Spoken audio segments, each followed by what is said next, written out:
നമസ്കാരം. ജൂൺ 4-ാം തീയതി രാജ്യത്തെ ഫലപ്രഖ്യാപനം പുറത്തു വന്നു കഴിഞ്ഞാൽ പിന്നെ സംഭവിക്കുന്നത് നിരവധി കാര്യങ്ങളാണ്.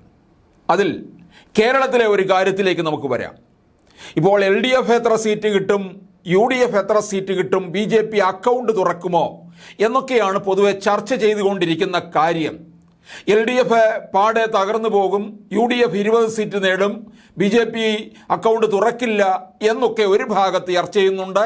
അതല്ല, BJP 1 സീറ്റ് പിടിക്കും, LDF 2 സീറ്റ് പിടിക്കും, ബാക്കിയുള്ളതെല്ലാം UDF നേടും എന്നും ചർച്ച ചെയ്യുന്നുണ്ട്. അതവിടെ മാറ്റി നിർത്താം.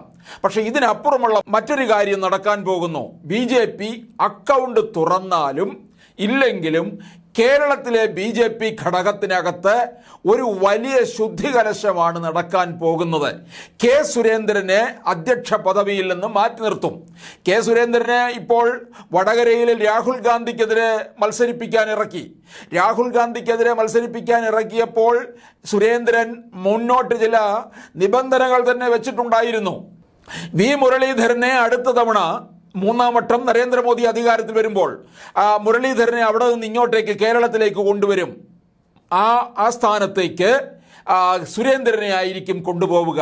അപ്പോൾ സുരേന്ദ്രൻ അങ്ങനെ ഒരു സ്ഥാനം ഉറപ്പിച്ചിട്ടാണ് ഇവിടെ വയനാട്ടിൽ മത്സരിക്കാൻ രംഗത്ത് ഇറങ്ങിയത് തന്നെ. ഇപ്പോൾ ഇതാ അദ്ദേഹത്തെ ആ സ്ഥാനത്ത് നിന്ന് മാറ്റും എന്നാണ് അറിയുന്നത്. അതായത് അധ്യക്ഷ പദവി സ്ഥാനത്ത് നിന്ന് മാറ്റുകയും ചെയ്യും.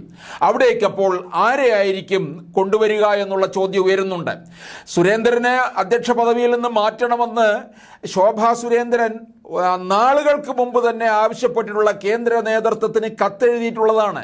ആ കത്തുകളൊന്നും പരിഗണിക്കുകയും വേണ്ട തരത്തിൽ പരിഗണിച്ചില്ല എന്നുള്ളതാണ്. അതുകൊണ്ട് തന്നെയാണ് കേരളത്തിൽ BJPക്ക് പലതരത്തിലുള്ള പ്രതിസന്ധിയും വിഭാഗീയതയും നേരിട്ട് പോകേണ്ടി വന്നത്. ഒരുപക്ഷെ ശോഭാ സുരേന്ദ്രനെ ഈ പദവി ഏൽപ്പിക്കാനുള്ള സാധ്യതയും കാണുന്നുണ്ട്. മറിച്ച് കേന്ദ്ര നേതൃത്വം ചില കാര്യം ആലോചിക്കുന്നത്, ഇപ്പോൾ ഈ ക്രൈസ്തവ സമൂഹം BJPയോട് അല്പം അടുത്ത് നിൽക്കുന്നുണ്ട്. ഈ അവസരം മുതലാക്കിക്കൊണ്ട് ക്രൈസ്തവ സമൂഹത്തെ ഒന്നടങ്കം BJPയുടെ അനുകൂലമാക്കി മാറ്റുന്നതിന് വേണ്ടി ആ സമുദായത്തിൽ നിന്നുള്ള പാർട്ടിയിലുള്ള ആരെയെങ്കിലും അധ്യക്ഷ സ്ഥാനത്തേക്ക് കൊണ്ടുവരാനാണ്. ഇപ്പോൾ PC ജോർജിനെ പോലുള്ള ഒരാളുടെ ജനപക്ഷം പാർട്ടി BJPയിൽ ലയിക്കുകയുണ്ടായി. പക്ഷേ BJP അവിടെ PC ജോർജിന് സീറ്റ് കൊടുത്തില്ല പത്തനംതിട്ടയിൽ. അതിൻ്റെ പേരിലൊക്കെ ചില നീരസമൊക്കെ ഉണ്ടായി. അത് പരിഹരിക്കുകയും ചെയ്തു. പക്ഷേ ഷോൺ ജോർജിന്, അതായത് PC ജോർജിൻ്റെ മകന് എന്തെങ്കിലും BJPയുടെ സംസ്ഥാന നേതൃത്വത്തിൽ എന്തെങ്കിലും ഒരു പ്രധാനപ്പെട്ട പദവി കൊടുക്കും. അധ്യക്ഷ പദവി കൊടുക്കുമെന്നല്ല പറയുന്നത്, മറ്റെന്തെങ്കിലും പദവി കൊടുത്തുകൊണ്ട് തന്നെ ന്യൂനപക്ഷത്തെ കൂടുതൽ അടുപ്പിക്കാനായിട്ട് ശ്രമിക്കും. അതിനോടൊപ്പം തന്നെ ജോർജ് കുര്യനെയും അധ്യക്ഷ പദവിയിലേക്ക് കൊണ്ടുവരാനുള്ള സാധ്യതയും തള്ളിക്കളയാൻ സാധിക്കത്തില്ല.